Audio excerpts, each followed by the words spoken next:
सामईने किराम, ये बात सच है, हम जिस दौर से गुजर रहे हैं ये बड़ा पुरखतन दौर है, बड़ा पुराशोक दौर है, आजमाइशों का दौर है, मुसीबतों का दौर है, कठिनाइयों से भरा हुआ दौर है। लेकिन सामईने किराम, हमें हालात का रोना ज्यादा रोना नहीं है, हमें समझना ये है कि आखिर वजह क्या है कि आज उम्मत मुहम्मदिया, जिस उम्मत को अल्लाह रब्बुल आलमीन ने कहा था कुंतुम खैरा उम्मतिन उखरिजत लिन्नास तअमुरूना बिल मारूफ व तनहौना अनिल मुनकर, तुम बेहतरीन उम्मत हो, तुम्हें पैदा इसीलिए किया गया है कि तुम भले बनो, अच्छे बनो, अच्छाई का दर्स दो, नेक बनो, नेकी की तरफ लोगों को बुलाओ।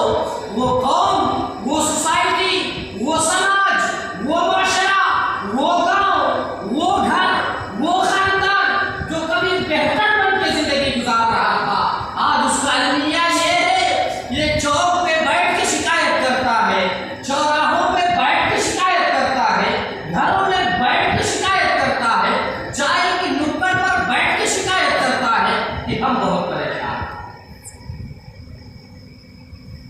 मसला मैंने कहा आपसे कि हमें बताना ये है कि उम्मत मुहम्मदिया आज परेशान है। हम सबसे पहली बात ये नोट करें और याद रखें, हालात हमारे आमाल से बनते हैं, हालात हमारे आमाल से बनते हैं, हमारे आमाल हालात को बनाते हैं, हमारे आमाल अच्छे होंगे, हालात भी अच्छे होंगे, हमारे आमाल खराब हो जाए, हालात भी खराब हो जाएंगे, हमारे आमाल खराब हो जाए, हमारा माशरा तबाह हो जाएगा, हमारे आमाल खराब हो जाए, हमारा समाज बिगड़ जाएगा, हमारे आमाल खराब हो जाए, हमारा गांव बिगड़ जाएगा, हमारे आमाल बिगड़ जाए, हमारा घर बिगड़ जाएगा। हमें याद रखना, ये मैं नहीं कहता, आपका फरमान कहता, शिकायतें करने वालों होश में आओ। तरह तरह की मुसीबतें झेलने के बाद, परेशानियों के शिकार होने के बाद अभी भी तुम हम और आप हैं ये अपने घरों में सुकून से चैन से सो रहे हैं। हमें बताएं आप, क्या परेशानी और मुसीबत आई तो मस्जिदों में तादाद नमाजियों की बढ़ी? परेशानी और मुसीबत आई तो क्या अल्लाह रब्बुल आलमीन पर हमारा यकीन कामिल हुआ? परेशानियों से हम गुजर रहे हैं, लेकिन क्या हमारा यकीन, हमारा एतमाद, हमारा भरोसा अल्लाह रब्बुल आलमीन की दात पर है? वो अल्लाह रब्बुल आलमीन जो ऐलान कर रहा हो, वमा असाबकुम मिन मुसीबतिन फबिमा कसबत अयदीकुम व यअफू अन कसीर। लोगों याद रखो, ओ शिकायतें करने वालों, चाय की नुक्कड़ पर बैठ के शिकायत करने वालों, होटलों पर बैठ के कहने वालों हम बहुत परेशान, अल्लाह रब्बुल आलमीन ने इरशाद फरमाया वमा असाबकुम मिन मुसीबतिन फबिमा कसबत अयदीकुम व यअफू अन कसीर। सेहरा सेहरा गम के बगुले, बसती बसती दर्द की आग। सेहरा सेहरा गम के बगुले, बसती बसती दर्द की आग। ओ जीने का माहौल नहीं है, लेकिन फिर भी जीते हैं।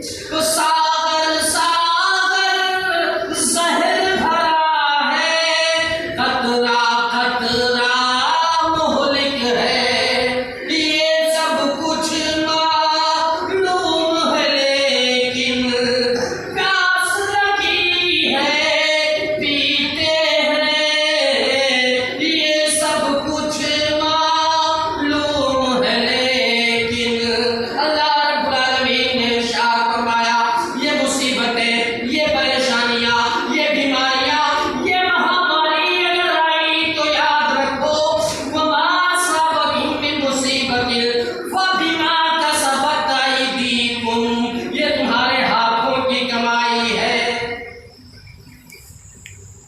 तुम्हारे बदअमालियों का नतीजा है, ये तुम्हारे बदअमालियों की वजह से है।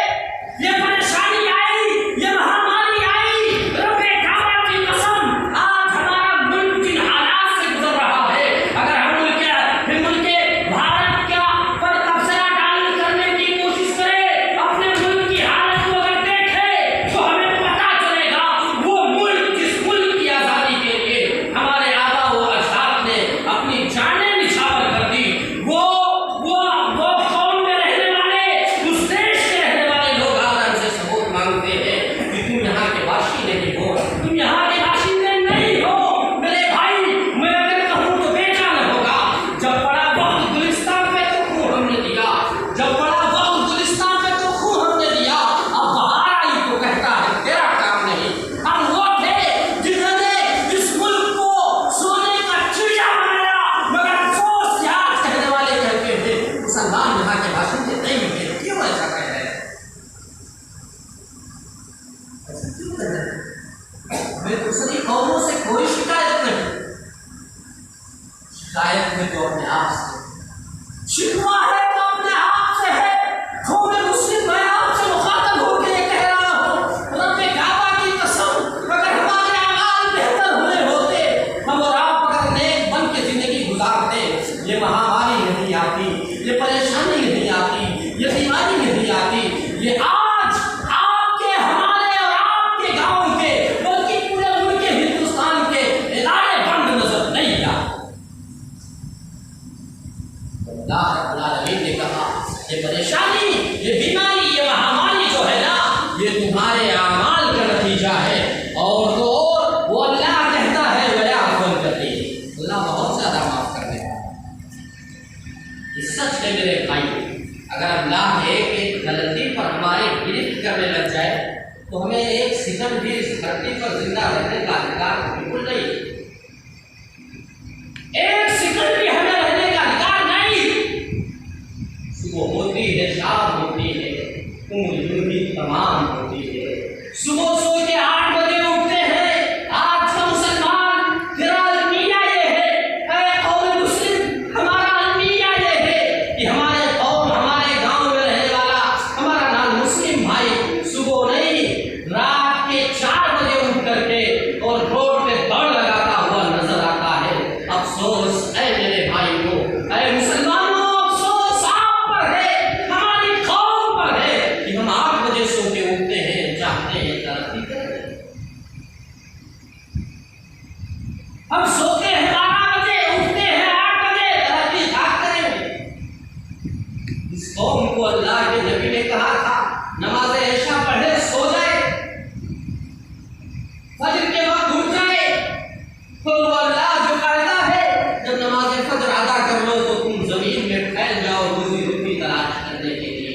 मगर अफसोस मेरे भाई, जब हम 8 बजे सो के उठते, नबी का फरमान हमें याद आता, नबी मुकर्रम जनाब मोहम्मद अरबी सल्लल्लाहु अलैहि वसल्लम ने इरशाद फरमाया, ऐ बेनमाजियों सुनो, ऐ नमाज का मजाक उड़ाने वालों, अपने आप को कहने वालों मैं ठेकेदार हूँ, मैं बहुत बड़ा आदमी हूँ, तू है ऐसी दौलत पर, लानत है ऐसी मालदारी पर जिससे किसी गरीब का पेट न भरा जा सके। दौलत के नशे में चूर होकर के तुम अल्लाह को भूल गए, दौलत के नशे में तुम ऐसे चूर हुए कि रब को भुला दिया, और रब को जो भूल जाता अल्लाह उसे भी भुला दिया करता। मेरे भाई, हमें कहना है, पहला पैगाम मैं आपको ये देना चाहता था, अगर हम चाहते हैं परेशानियां खत्म हो जाए, अगर हम चाहते हैं कि परेशानियों से हमें निजात मिले, तो हमें अपने अमाल को दुरुस्त करना पड़ेगा, अपने अमाल को बेहतर बनाना पड़ेगा। हमें और आपको अज़ान से पहले मस्जिद में आके दिखाना पड़ेगा। हमारे गांव में कोई परेशान है, उसकी मदद के लिए उठ खड़ा होना पड़ेगा। अगर ऐसा नहीं करोगे तो रब्बे काबा की कसम हम परेशान के हैं और रहेंगे। अल्लाह रब्बुल आलमीन जो दूसरे मकाम पर ऐलान करता है, वलनबलुवन्नकुम बिशैइन मिनल खौफि वल जु'i व नक्सिम मिनल अमवाल। अल्लाह रब्बुल आलमीन ने इरशाद फरमाया, हम तुम्हें आजमाइश में मुब्तला करेंगे, हम तुम्हें आजमाएंगे। कैसे कैसे अल्लाह रब्बुल आलमीन आजमाएगा?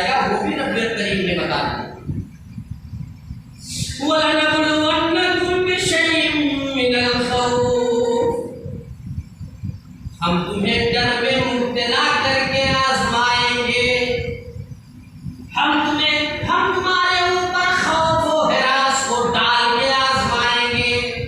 मेरे भाइयों जरा बताओ तो सही, क्या आज डर का माहौल है कि नहीं? अरे काहे नहीं डर मेरे भाइयों, जरा पूछो उनसे जो कुरान और हदीस की बातें बताने के लिए निकलते हैं। आज से चंद साल पीछे जाओ,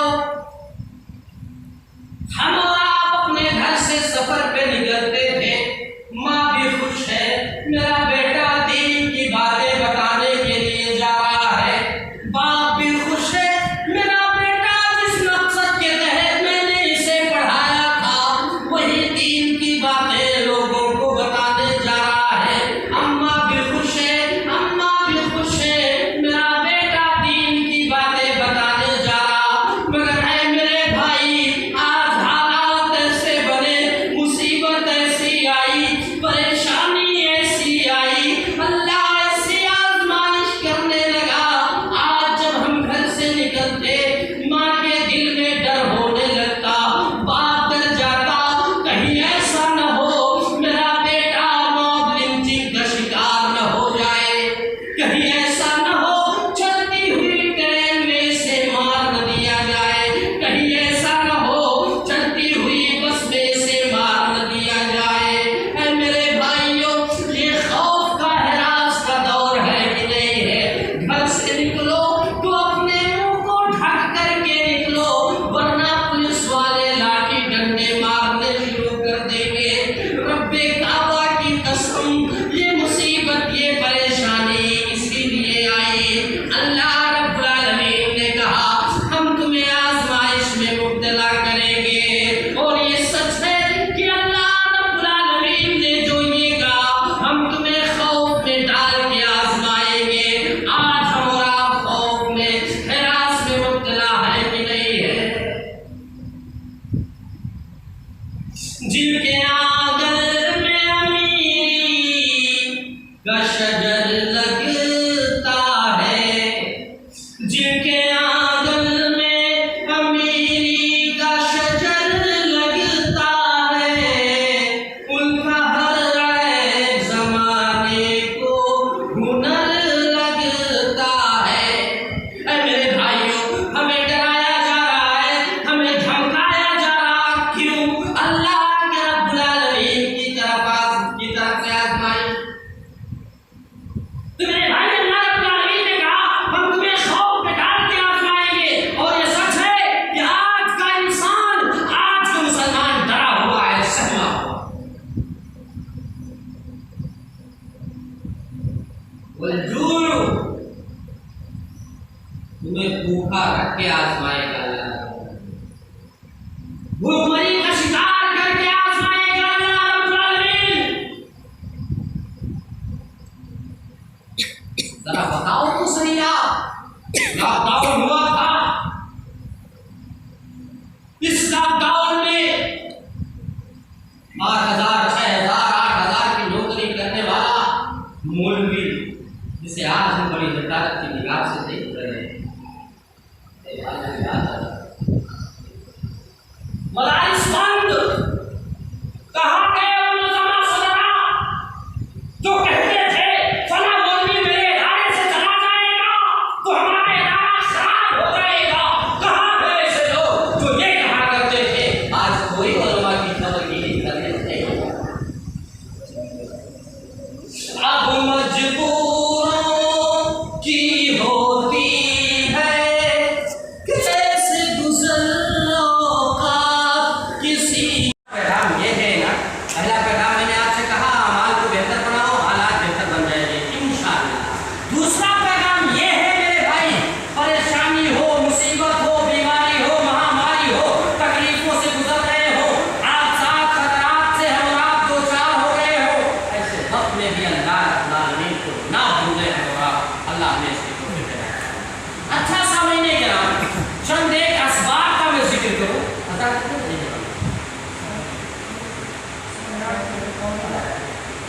देखिए ऐसा है,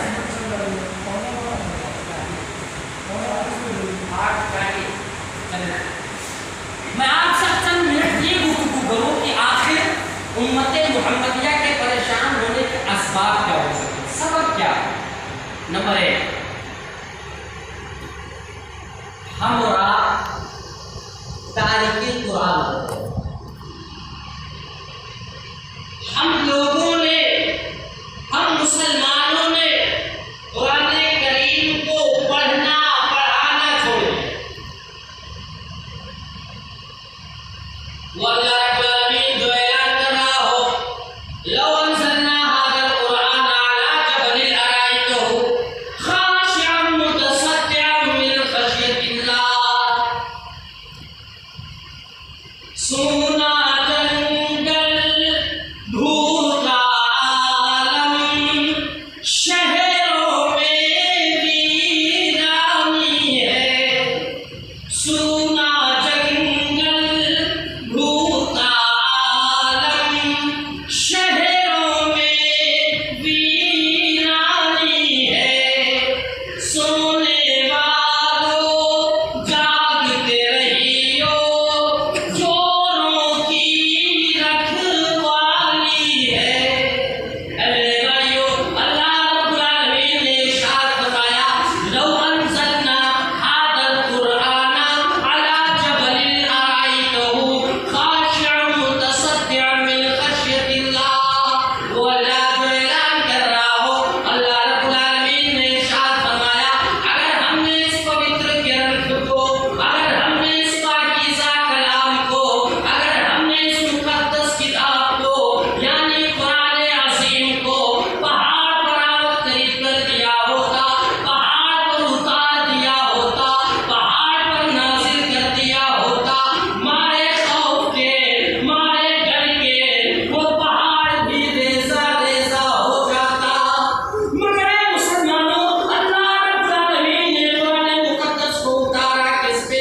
अंतिम संदेश का, लास्ट मैसेंजर, आखिरी रसूल जनाबे मुहम्मद अरबी सल्लल्लाहु अलैहि वसल्लम पर।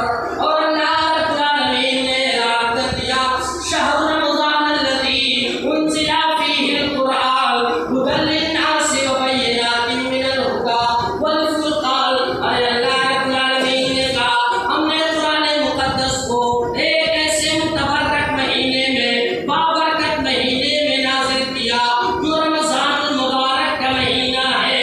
और तो और वो अल्लाह जिसने कहा, जो इसे पढ़ेगा, जो इसे जानने की कोशिश करेगा, जो इससे लौ लगाएगा, वो हिदायत याफ्ता हो जाएगा।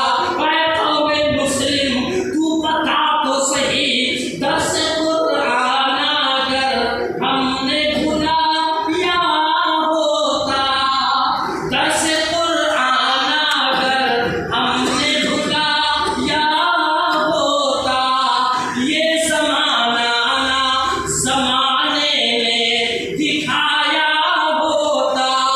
और वो ज़माने में मुअज़्ज़ज़ थे मुसलमान होकर, आज हम ख़ार हुए तारीके कुरान होकर। अरे भाइयों, अल्लाह रब्बुल आलमीन ने कुरान को उतारा था अपने नबी के, अपने नबी पर अफ़सोस करे भाई, हमने कुरान को पढ़ना छोड़ा, कुरान की तिलावत से दूर हुए, अल्लाह ने हमारी मदद करनी छोड़ दी। वो नबी, जिस नबी ने ऐलान किया, जिस नबी ने इरशाद फरमाया, हर मुसलमान मर्द और औरत पर कुरान का सीखना लाज़मी है, ज़रूरी है। तुम में बेहतर आदमी, तुम में बेहतर इंसान वो है जो कुरान सीखे, दूसरों को सिखाए।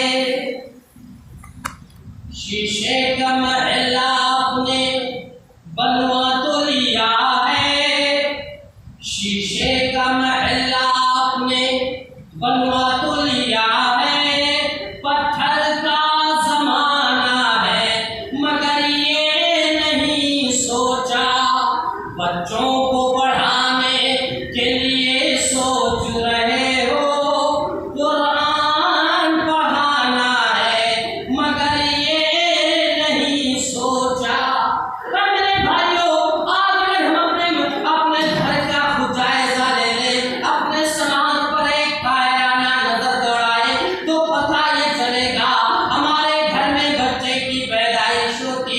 बच्चा थोड़ा तुतलाई जबान में अब्बा और अम्मा बोलने लगता। अब हमें फिक्र दामन की होती, अरे ले चलो इसे डॉक्टर बनाना, इसे इंजीनियर बनाना, इससे बड़े से बड़े ओहदे पर फाइज करना। अरे मेरे भाई, हम मरेंगे तो सवाल ये न होगा तुमने अपने बच्चे को डॉक्टर बनाया कि नहीं बनाया, तुमने अपने बच्चे को IPS ऑफिसर बनाया कि नहीं बनाया, तुमने अपने बच्चे को कौन सा तरीका सिखाया, ये सवाल किया जाएगा। माज़ा अद्दबतुहु व माज़ा अल्लमतुहु। तुम शौक से कॉलेज में पढ़ो, पार्क में भूलो, तुम शौक से कॉलेज में पढ़ो, पार्क में भूलो, जायज़ है गुब्बारों में उड़ो, चाँद को छू लो, पर बंदे नाचीज़ की एक बात रहे याद, अल्लाह की और अपनी हकीकत को न भूलो। मेरे भाइयों, अल्लाह के नबी सल्लल्लाहु अलैहि वसल्लम ने इरशाद फरमाया, मैं ये नहीं कहता अलिफ लाम मीम एक हर्फ है, नबी ने इरशाद फरमाया अलिफुल हर्फुल व लामुल हर्फुल व मीमुल हर्फुल। अरे अलिफ एक हर्फ है, लाम एक हर्फ है, मीम एक हर्फ है। जिसने तिलावत किया अलिफ लाम मीम, उसे 30 नेकियां मिल जाएगी।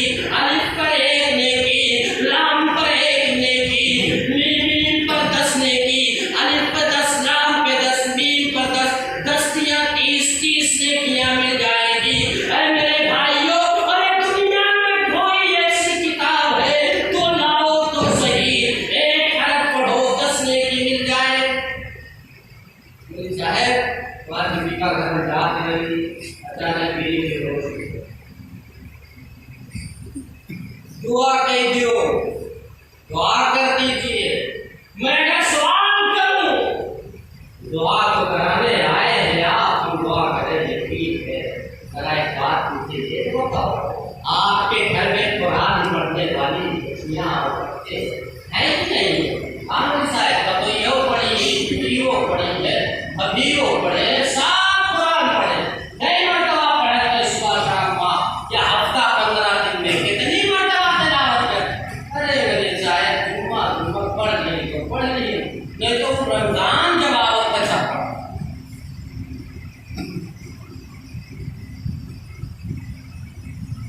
रमजान आता तब तिलावत करके हमने और आपने जो अपने घरों को शैतान का घर बनाया है, रब्बे काबा की कसम, उस घर में शैतान नहीं आएंगे, फरिश्ते आएंगे।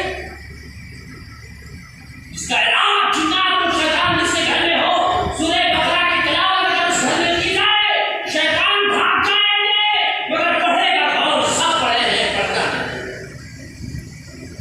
पहले तालीम से तुम मोड़ दिए जाओ, पहले तालीम से तुम मोड़ दिए जाओगे, फिर किसी जुर्म से तुम जोड़ दिए जाओगे। हाथ से हाथ की जंजीर बनाकर निकलो, वरना धागे की तरह तोड़ दीजिए। दुनिया की साजिशें तो यही है ना। आप बताओ हमें, लॉकडाउन था लेकिन आज मार्केटें खुल चुकी, सिनेमा हॉल खुल चुके, सब खुल चुके हैं, मॉल खुल चुके हैं, आपके मदरसे क्यों नहीं खुल रहे हैं? साजिश को समझो, पढ़ाओ अपने बच्चों को, ट्यूशन दिलवाओ।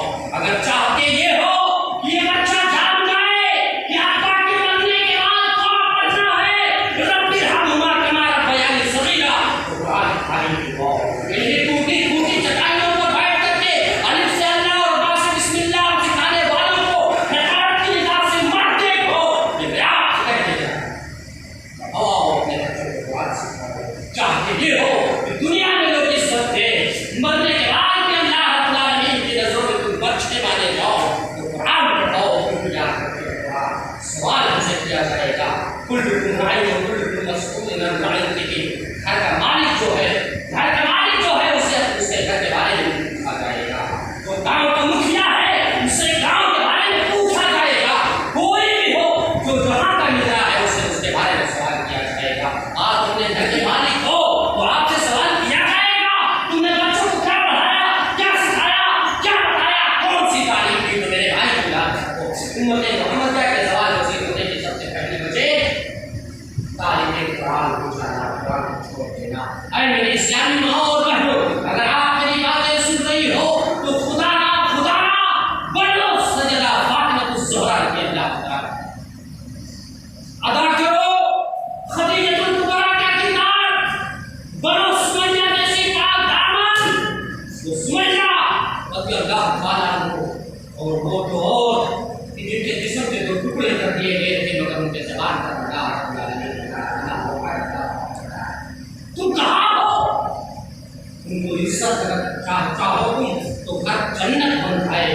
अफसोस आज कौम मुस्लिम परेशान है कुरान को छोड़ने की वजह से।